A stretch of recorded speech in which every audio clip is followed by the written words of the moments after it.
আলাইকুম রহমতুল্লাহ।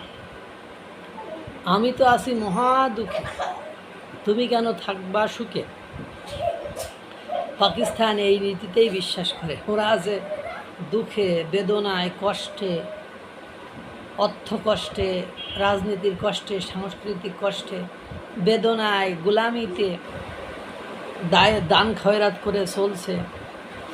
এখন তুমি কেন তার প্রতিবেশী হিসাবে এত সুখে স্বাচ্ছন্দ্যে থাকবা?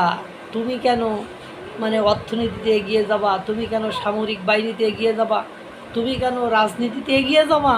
তোমাকে কেন বিশ্ব এত সমীহ করবে? আমার যেখানে যে আসন দেয় না, বসতে দেয় না, আমাকে ডাকে না, আমার যেখানে ভিক্ষুকের মতো, অসহায়ের মতো, দারোয়ানের মতো থাকতে হয়, তুমি সেই জায়গায় যে রাজার মতো থাকো, এ তো আমি মেনে নিতে পারবো না।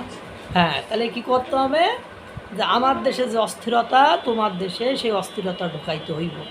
এই জন্য উত্তর প্রদেশে দুইজন জঙ্গি আটক করেছে অজিত দোভালের বাহিনী গোয়েন্দা সংস্থা, অ্যান্টি টেরোরিস্ট স্কোয়াড।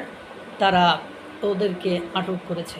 অবশ্য আটক করার সময় তাদের কাছ থেকে একটি পিস্তল, কয়েকটি কার্তুজ এবং আপনার ধারালো ছুরি পাওয়া গেছে। কিন্তু তার চেয়ে যেটা বিপজ্জনক, এই বদমাইশ দুটো নিয়মিত ভিডিও কলে পাকিস্তানের টেরোরিস্ট অর্গানাইজেশনের সাথে নিয়মিত যোগাযোগ করে, নিয়মিত ভিডিও কলে কথা বলে এবং তাদের সামাজিক যোগাযোগ মাধ্যমের একাধিক প্ল্যাটফর্ম রয়েছে, যে প্ল্যাটফর্মের মাধ্যমে তারা উত্তরপ্রদেশ অর্থাৎ সেভেন সিস্টার্সের ওই অঞ্চলে একটা অস্বস্তিকর, উত্তেজনাকার পরিস্থিতি সৃষ্টি করতে চায়। স্পেসিফিকভাবে যারা ধর্ম পরিবর্তন করে কনভার্ট হয়েছে তাদেরকে টার্গেট করে, তাদেরকে ব্যবহার করে তারা এই গণঅভ্যুত্থান টাইপের বা ওখানে আন্দোলন টাইপের কিছু তৈরি করতে চায়।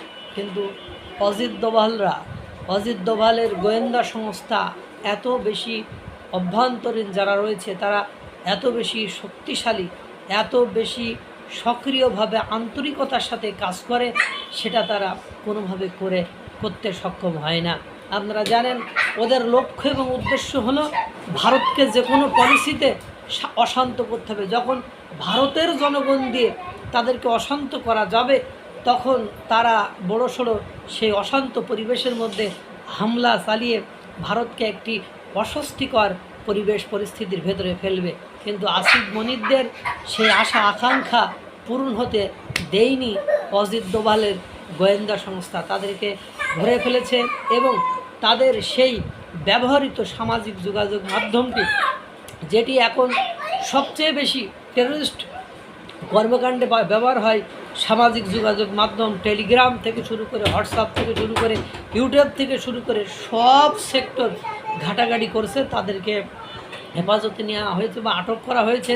তাদেরকে তদন্ত করে পরবর্তী স্টেপ, তাদের যে পরিকল্পনা ছিল, তারা যে নিয়মিত পাকিস্তানের সাথে যোগাযোগ করত, সেখান থেকে সন্ত্রাসী কর্মকাণ্ড করে ভেঙে দেওয়ার যে প্ল্যান ছিল, তাদের বড়সড় যে পরিকল্পনা ছিল, বড়সড় হামলা চালানোর যে পরিকল্পনা ছিল, সেগুলো ঠিকই দ্রুততম সময়ের মধ্যে আইডেন্টিফাই করে ফেলবে। এতগুলো শত্রুর মাঝে কিভাবে শান্ত থাকতে হয়, কিভাবে গোয়েন্দা সংস্থাকে বিশ্বস্ততার সাথে কাজ করাতে হয়, সেটা অজিত দোভাল ভালো করে জানে।